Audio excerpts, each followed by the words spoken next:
Hi. My name is Becky Sniggle-Schwart. Thank you for tuning in to watch my video. Today's lesson is the prophetic numbers of Revelation. The biggest question on every theologian's mind is, why do the book of Revelation have 3 different set of days? I hear many Christians ask, what does the 1260 days represent? What does the 1290 days represent? And what does the 1335 days represent? These set of days represent the period of the Great Tribulation, to Christ's establishing his millennial reign in Jerusalem. The book of Revelation is mathematical. Unlike other interpretations, I do not make the Bible fit my theology. The book of Revelation has all the math embedded in its scriptures. Daniel spoke of a period of future desolation upon the Jewish nation. Jesus referenced this period in St. Matthew chapter 24 verses 15 to 16. When ye therefore shall see the abomination of desolation, spoken of by Daniel the prophet, stand in the holy place, whoso readeth, let him understand. Then let them which be in Judea, flee into the mountains. In St. Matthew chapter 24 verse 21, Jesus called this period of desolation, the Great Tribulation period, for then shall be great tribulation, such as was not since the beginning of the world to this time, no nor ever shall be. In other words, the abomination of desolation is the Great Tribulation period.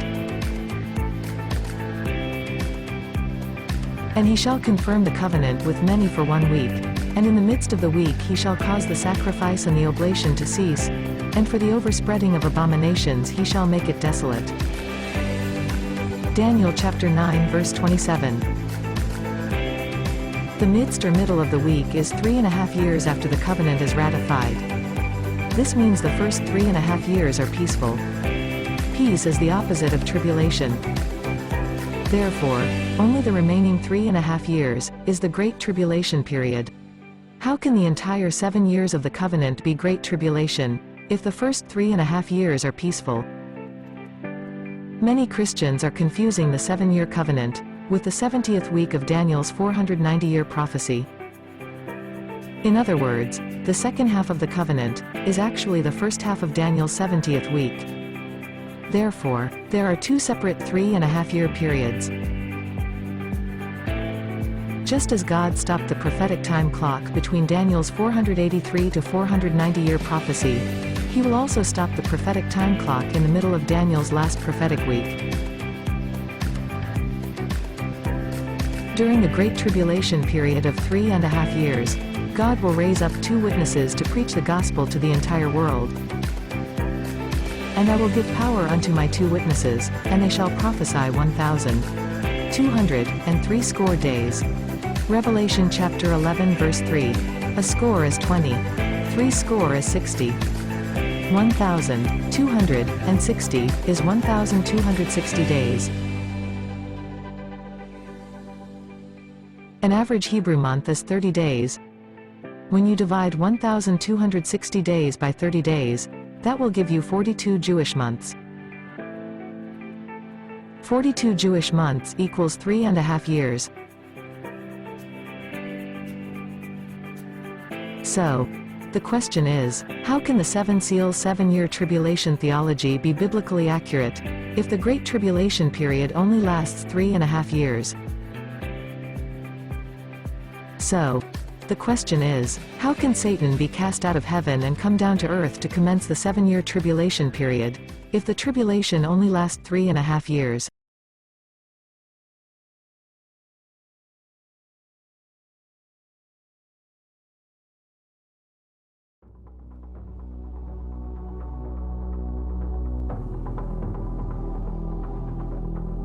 And from the time the daily sacrifice shall be taken away, and the abomination of desolation set up, there shall be 1,290 days.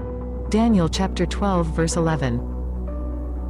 We already know the desolation is 1,260 days. So, the 1,290 days are a new set of days. The reason the Bible gives us 1,290 days, is to distinguish between the days of the Great Tribulation period and a new set of prophetic days. The second half of Daniel's 70th week that was unaccounted for, is actually 1,260 days of God's wrath. The Great Tribulation period of 1,260 days is Antichrist's wrath upon the Jews and Christians.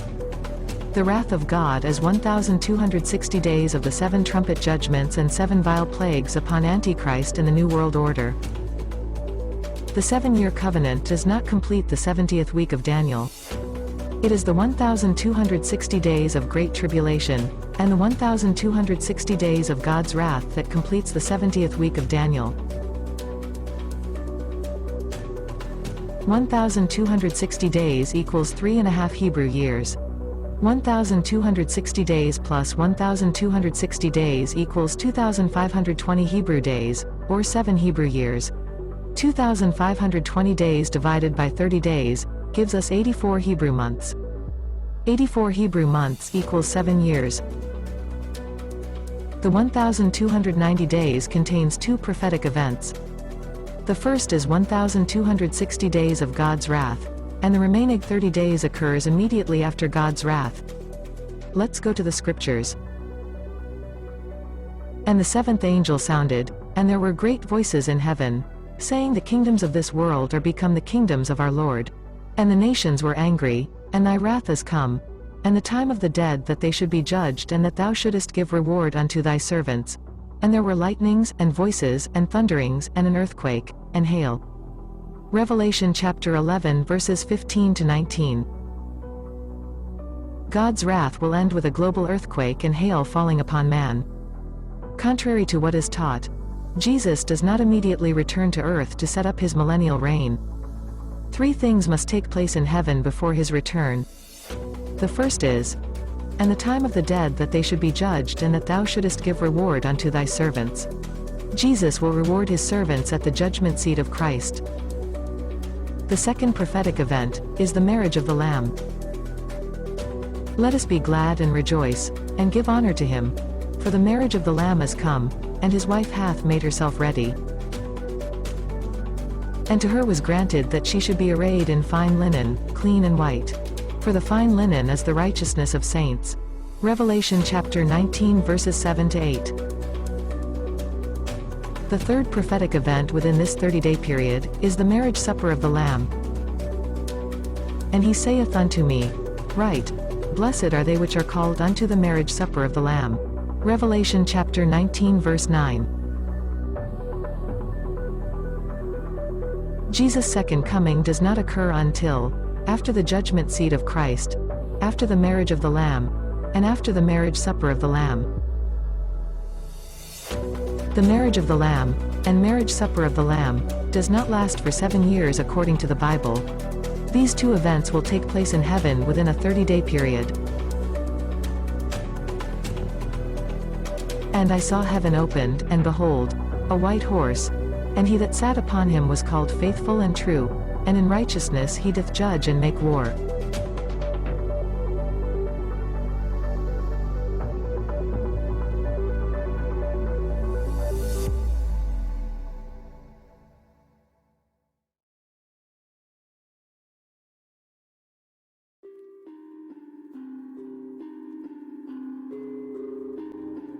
God's wrath has left planet Earth an almost desolated wasteland.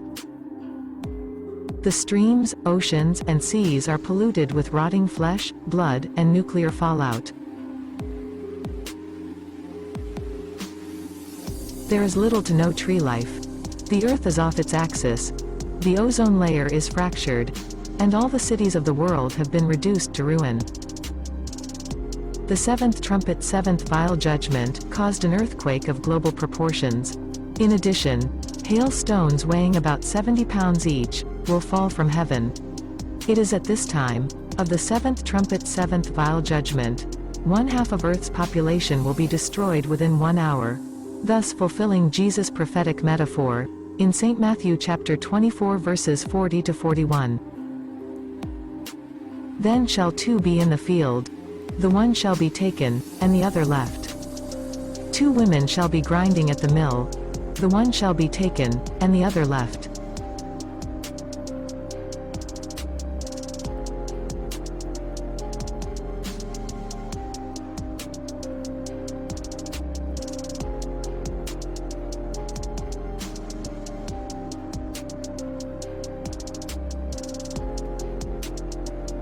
The dead human carcasses, spread all around the world, will be a smorgasbord for every unclean bird.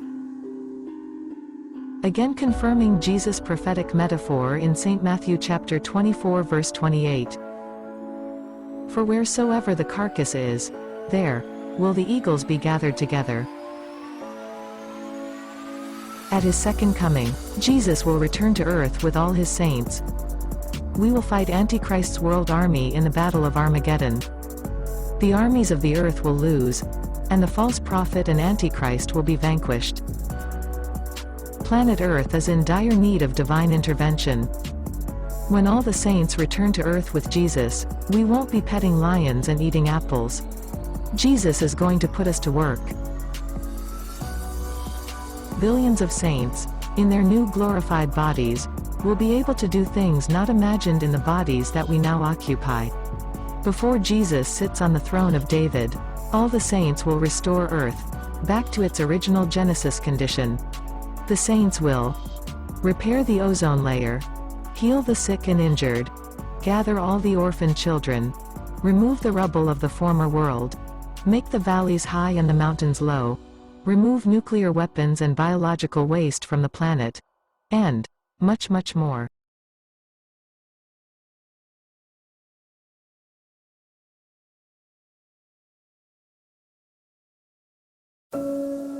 Daniel's entire prophecy was based on 70 prophetic weeks. Each week represents 7 years, giving us a total of 490 years. Up till now, 483 years have been accomplished. This means, God stopped the prophetic time clock for about 2,000 years.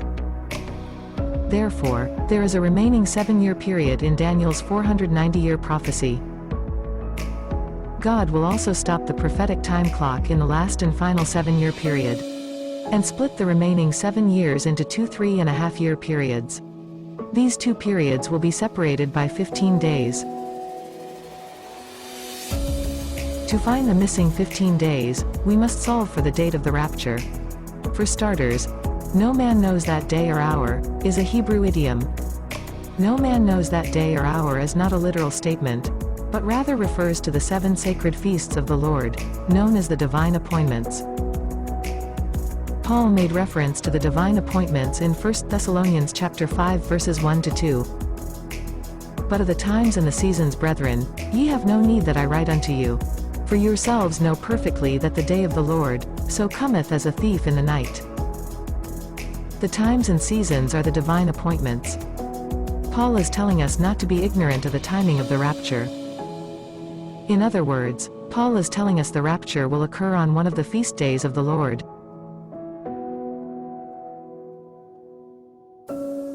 A thief in the night is also grossly taken out of context. A thief in the night is a metaphor, meaning the rapture will occur sometime during the midnight hour.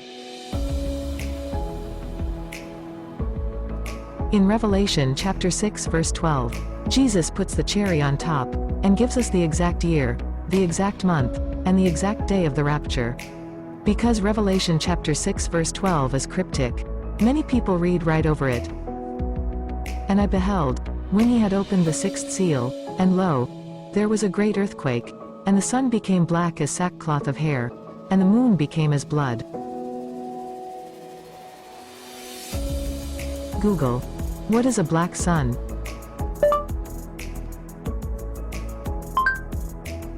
According to Wikipedia, a total eclipse occurs when the dark silhouette of the moon completely obscures the intensely bright light of the sun, allowing the much fainter solar corona to be visible. Google. What is a blood moon? According to Space.com, a blood moon happens when Earth's moon is in a total lunar eclipse. While it has no special astronomical significance, the view in the sky is striking as the usually whitish moon becomes red or ruddy brown. A total solar and total lunar eclipse is called a syzygy eclipse. It is very uncommon to have both a syzygy eclipse pair. Out of about 950 eclipses in the next 180 years, only 6 will be a syzygy eclipse pair. The blood moon event is the rapture. The black sun event is the wrath of God. God will stop the prophetic time clock, dividing the last prophetic 7 years into 2 3.5-year periods between the blood moon and black sun. Jesus said, "The rapture will occur on the day of a blood moon." Paul said, "The rapture will occur on one of the feast days of the Lord." In other words, the blood moon and feast day will share the same year, the same month, the same day, and the same date. The 6 blood moon dates are March 25, 2043, May 6, 2050, April 5, 2061, August 29, 2072, September 8, 2090, and July 22, 2195. The 7 feast days of the Lord are Yom Kippur, Pentecost, Feast of Weeks, Passover, Sukkoth, Feast of Unleavened Bread, and Rosh Hashanah. To pinpoint the day of the rapture, all we need to do is use the process of elimination.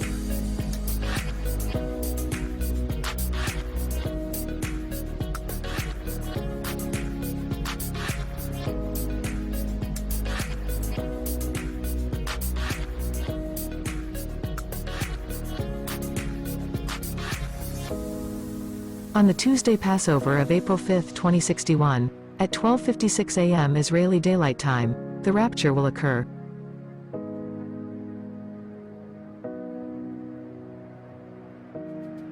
On the Wednesday of April 20, 2061 at 5:55 a.m., the black sun will appear, initiating God's wrath. Google. How many days between the total lunar eclipse and the total solar eclipse? According to National Radio Astronomy Observatory, the difference between these solar and lunar eclipses is about 15 days and 4 hours. It is the rapture that separates the Great Tribulation period from the wrath of God.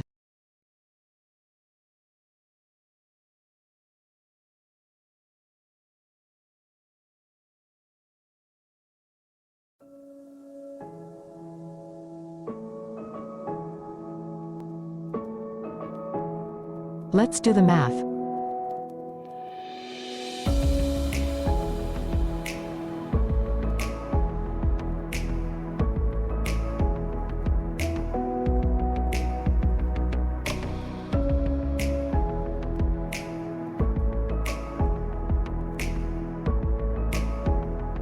Blessed is he that waiteth, and cometh to the 1,305 days.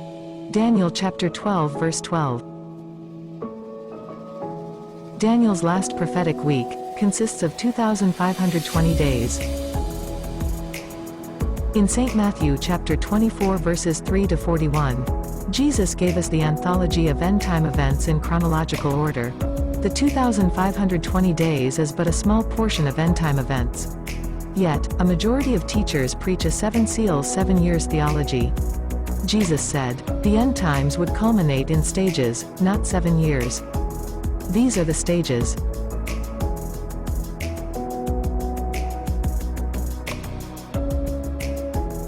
"70 to 80% of end-time prophecy you hear is biblically inaccurate, because 70 to 80% is based on the 7 seals 7 years theory.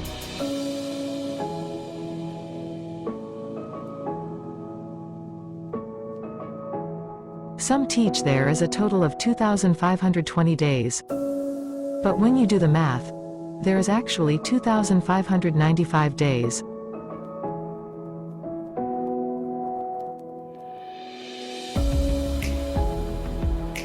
We don't have to add our own theories and opinionated views, because the Bible has all the math we need to properly interpret the scriptures. When you begin to understand the math, you will begin to understand the book of Revelation. Math cannot be fooled or deceived. Math does not lie, but always tells the truth.